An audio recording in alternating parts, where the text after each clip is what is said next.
I'm tired. It is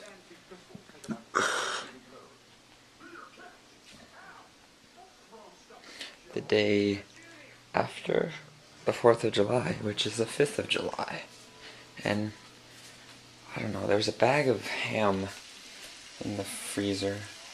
So then I started cooking it, and then I'm telling myself, why did I just make a bunch of ham? I don't think I really want ham. Maybe I'll just save it for breakfast tomorrow. Yeah, I'll do that.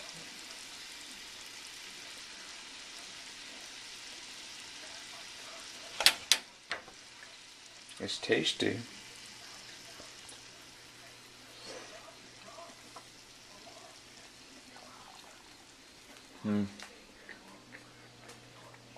That's Family Guy. I'm not even watching it. I just turned it on.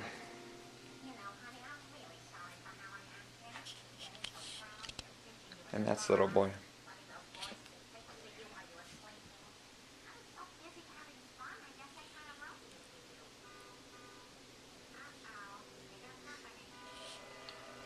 Going to bed.